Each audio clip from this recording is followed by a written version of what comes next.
Good afternoon. Thank you all for joining me here today. Our thoughts and prayers are with Penny Glanzer and her family today. I know today is the day of Bob's funeral in Huron, and as you all remember today, I've asked that across the state of South Dakota that flags will be flown at half-staff in his honor. He was a man of integrity, he loved the Lord, and he will be greatly missed by our state.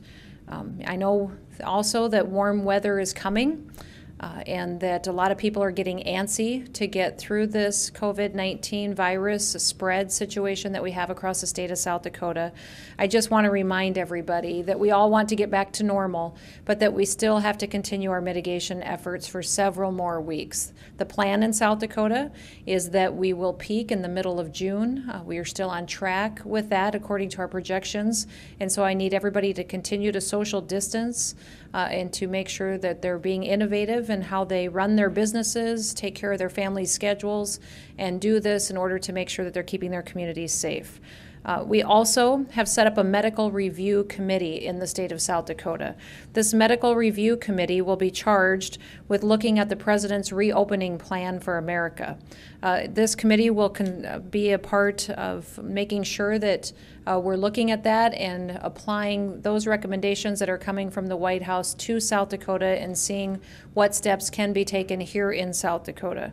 Members of that committee is Kim Malzum-Risden, the Secretary of Health, Dr. Dave Erickson, the Chief Medical Officer at Avera Health, Dr. Kevin Post, who's the Chief Medical Officer at Avera Medical Group, Paulette Davidson, President and CEO of Monument Health, Dr. Brad Archer, the Chief Medical Officer of Monument Health, Paul Hansen, who's the President at Sanford in Sioux Falls, and Dr. Allison Suttle, who's the Chief Medical Officer at Sanford Health. Now, the purpose of this group is to consider and to review the Opening Up America Again plan from the White House and to make recommendations for a South Dakota specific plan. These are going to be medical recommendations as to testing capabilities, how testing should work going forward, and contact tracing. This will make sure that it is applicable in a medical viewpoint, which is why every single member of this committee does have a medical background and is well known here in the state of South Dakota for giving us advice and wisdom on how to proceed forward. I do want to remind everybody, continue with your good hygiene practices. Continue washing your hands. Isolate yourself if you are sick. If you are sick, make sure that you are calling your doctor. Don't go into your clinic or your emergency room. Everything that I've been talking about for weeks, we need to continue to do to make sure that we're continuing to flatten that curve. We're in a good spot in South Dakota. We're being aggressive and making sure that people are taking the personal responsibility to be disciplined in their actions each and every day and how they conduct their way of life. But that's why I'm continuing to remind you of your responsibility. Make sure that you are taking these actions not just for your own personal health, but for those of your family and your community members. I also want to remind you to download the Care19 app. We've had 14,000 people download that app so far. I need many, many more of you to do that. Remember, this will help us make sure that we're protecting as many people from exposure to the virus in the coming days. If someone does test positive, this helps us track where they've been, what places they've stopped, and what people they may have exposed so that we can isolate them sooner as well. Today, we're going to be adding to the covid.sd.gov website some new information that we've talked about providing that will go live today. This will talk about individuals who are currently hospitalized in the state of South Dakota. It'll give you some data county by county that I think a lot of folks will find helpful when they've been having questions as to positive cases, how much testing has happened in their county and local areas as well. It'll also have much more information as far as demographics, and ethnicity, and some of those things will continue to be built out. So go to covid.sd.gov. Make sure that you're reading all that up-to-date information. There's more and more being provided there each and every day. And remember that there's economic advice there as well. There's a toolkit for local leaders, checklists for communities on what should be happening. There's also unemployment information. Today we've had a huge amount of folks that have gone on and filled out applications for unemployment. Today was the first day that those that are self-contractors, self-employed, those that are gig workers were eligible, and they have obviously been on there filling out applications. I wanted to give you a quick update on the Smithfield situation and what our South Dakota pork producers are facing in the state and what we're doing to help bring them some flexibility. As a fourth-generation farmer, I am acutely aware of the difficult situation that agriculture is in, and especially right now because of this plant, the tough situation that our pork producers are in.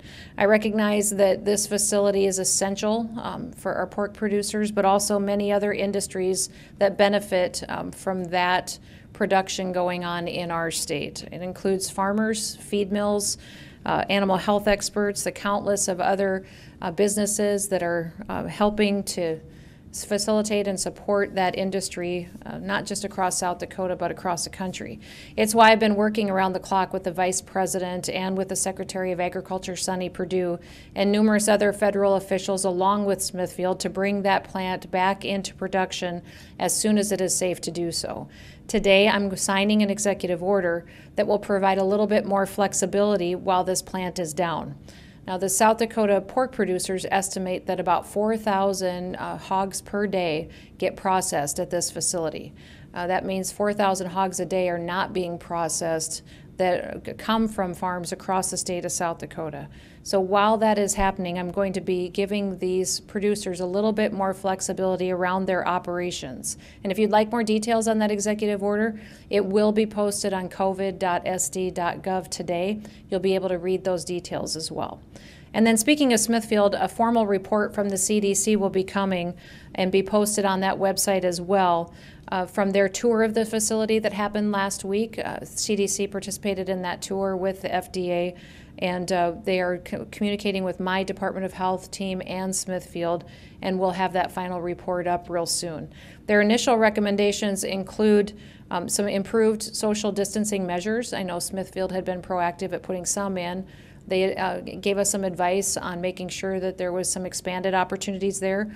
Also some expanded use of face shields and more personal protective equipment, and then some better communication that can happen within the facility and then to send back home with employees and their families. So my team is working with Smithfield to develop a series of measures that this plant can take in order to reopen, and we're working to get that up and going as soon as possible for the benefit of not just the employees there and their families, but also for the pork producers, for the industry in the state of South Dakota, and the nation's food supply.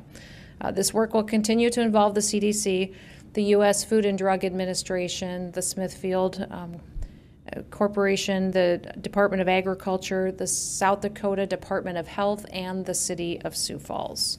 So with that, I will open it up to any questions that you may have.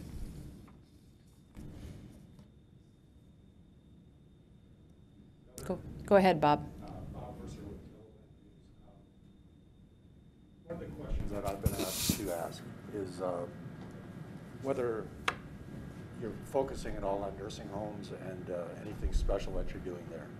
Yeah, we have been focusing a lot on nursing homes, and I'll let Kim speak specifically to that, but we identified them early on before the virus even got to South Dakota that would be an extremely vulnerable population for us and that we needed to be proactive there. So I'll let Kim speak about that and the efforts the Department of Health has taken to communicate and work with our nursing homes, and then where we stand today there with that population.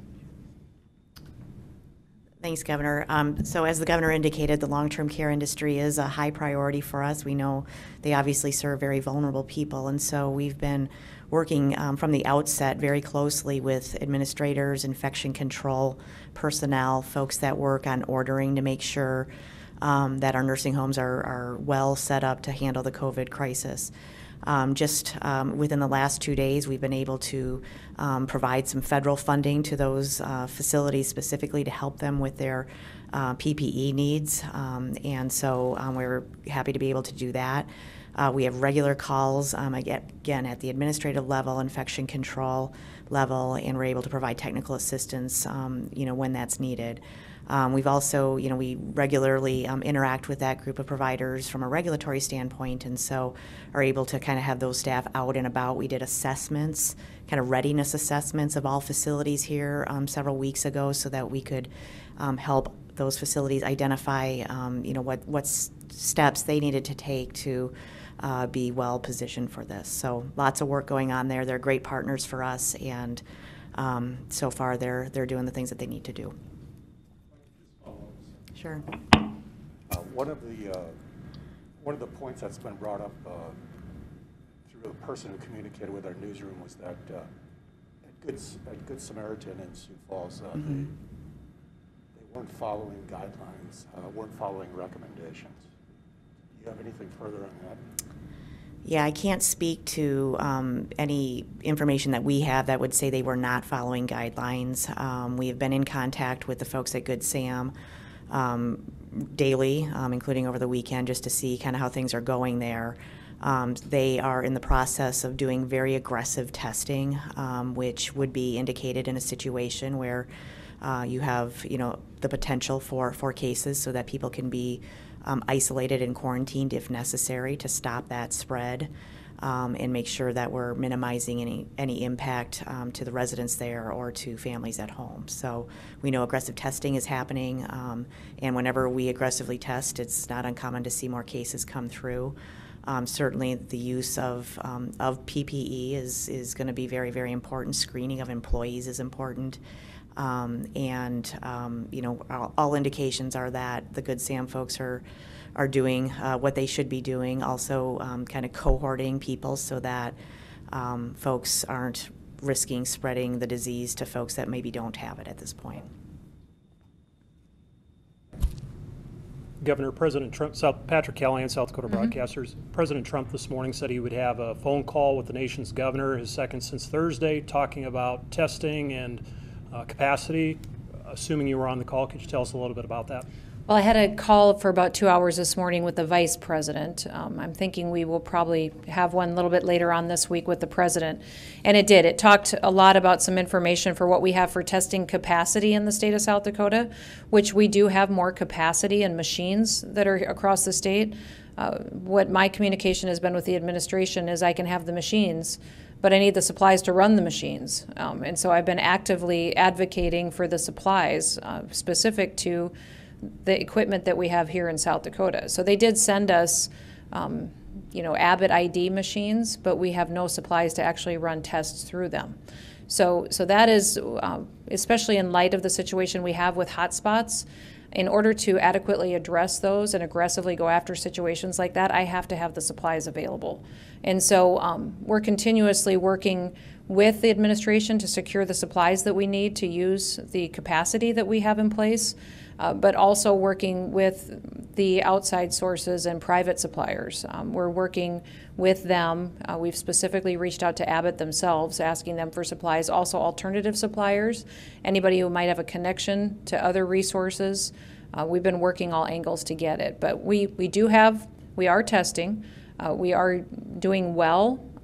I would like to be a lot more aggressive, and so that's why I'm continuing to advocate for more supplies. So that's been my message to the vice president was, while we have the vast majority of the state is doing very well, we do have concerns in areas of the state that are hotspots, and we are aggressively testing there, and obviously I'll do more when I get more supplies.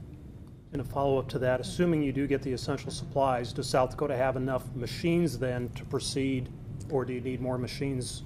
I believe we're doing well. One of the things the administration did do that we appreciated was supply our Indian Health Service facilities with machines. And they have supplies to be testing. We also have our labs that are within Sanford and Avera, and then Monument has some new capabilities that's coming online too. So, compared to where we were weeks ago, if you remember, where just the South Dakota Public Health Lab was the only testing resource in the state, that was a precarious position. We were certainly out there and testing and being aggressive, but now that we have other options in the state, that is a good thing to see. So the administration has been working with the VA and IHS as well to build out testing capabilities. But do I have enough? No. And probably I don't know of a governor in the country that would say they have enough. But we'll continue to advocate and try to get from whatever resource we can. Governor Todd Epp from Kello Radio in Sioux Falls. How are you? I'm doing good, Todd. Thanks. Hey, I came across something kind of interesting.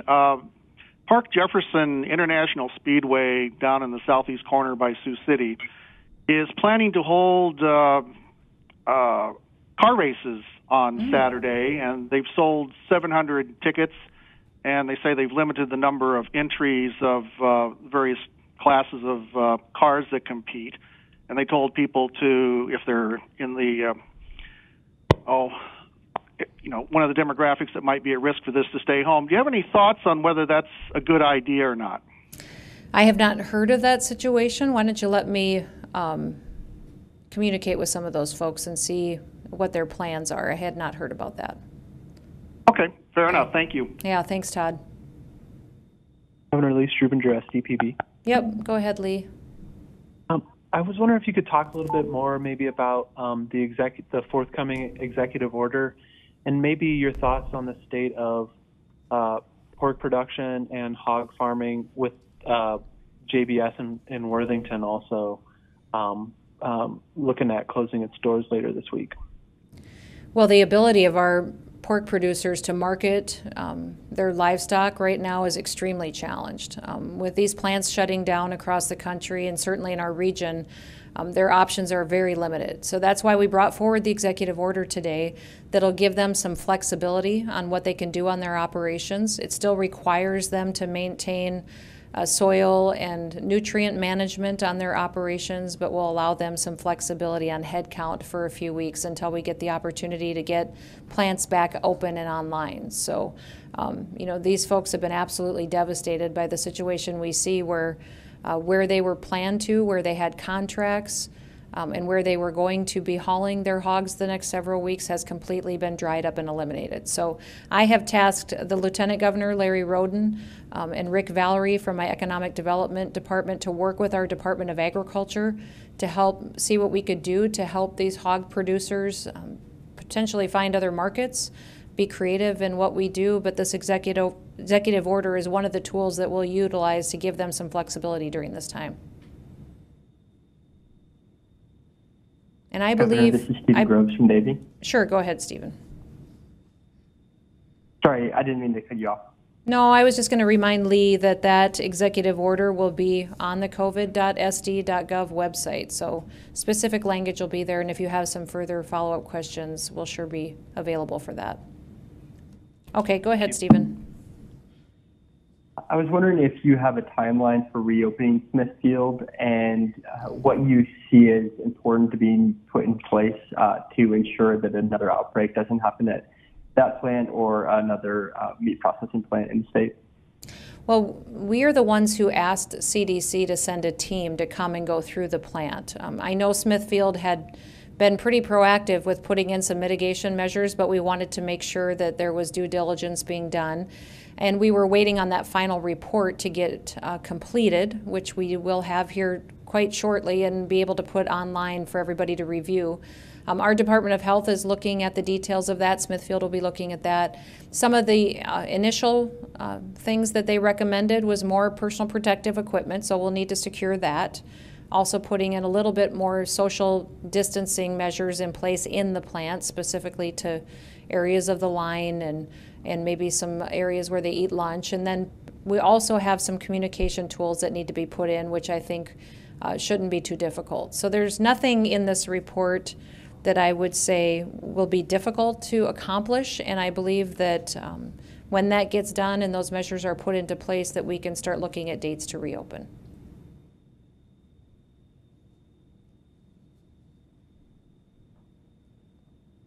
Governor Seth Tupper at Public Broadcasting. Yep, go ahead, Seth. I was just going to ask, in the last few days, Avera and Monument Health have both acknowledged hundreds of furloughs of employees. Mm-hmm.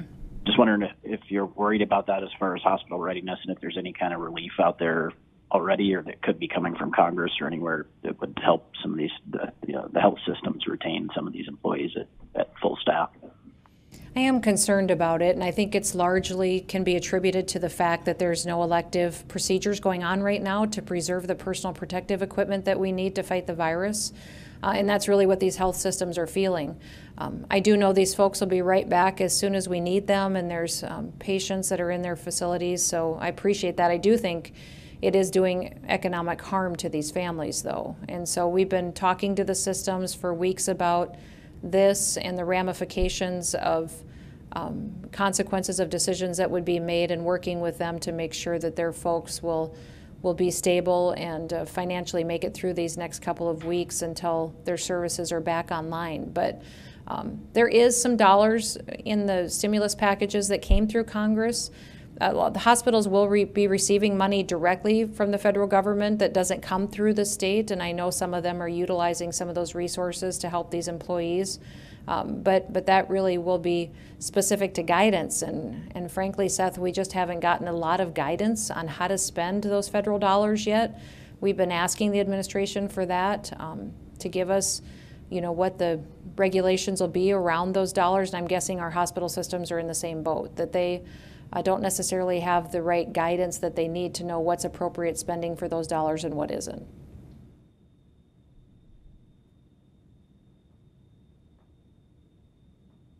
I'll follow up. What do you think is holding up that guidance? I think that some of the question in the room was what's holding up some of that guidance, and I think it could potentially be that there's still some legislation moving through Congress in regards to responding to COVID-19 across the country, and that if they needed to change some of the qualifications and language on how this money should be spent, that they might be adding that to the Phase 4 bills that might be moving through Congress. So if they need to get language in to make the dollars usable of the previously passed legislation, that could be why it's still being negotiated and putting in this final package. And we're continuing to work with our congressional delegation. You guys have heard me talk before about my concerns about revenue loss for the state of South Dakota. We're on the front lines of responding to this virus and the damage that it's doing to people's health, to the public, and to our economy. And we've had dramatic revenue losses to businesses across the state of South Dakota. While they've been impacted, also it's impacting city funding and state funding.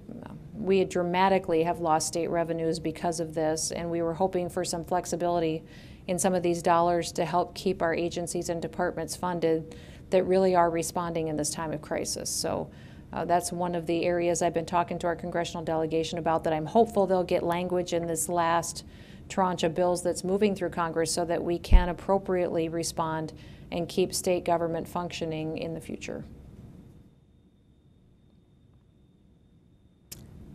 Any further questions? Governor, this is Kelda Ferris with the American News in Aberdeen. Yep, go ahead, Kelda. Yes, when we spoke on Friday, you said that there was a Department of Health team coming up to our Dakota Ranch beef plant, and I was wondering if you could comment on any of their findings or what their purpose was at that plant, as well as if through the CDC and what happened at Smithfield, if anything differently will be conveyed to these other plants so the same thing doesn't happen. Kelda, this is Kim Alstom-Risden. When we talked about this earlier today with the media, I would just reiterate that the intent of the visit on Friday to the Dakota beef plant was a proactive measure to help them make sure that they're doing whatever they can to help minimize the spread of COVID in their facility. Again, this is not a hot spot. This is a single case at this point, and so we just want to help employers across the state do what they can do to help keep their employees safe. There were a few different people on the tour to help provide suggestions, and we'll continue to have that dialogue with Dakota and other employers so that we're all pulling together and doing what we can do to minimize the spread. Okay. Any final questions?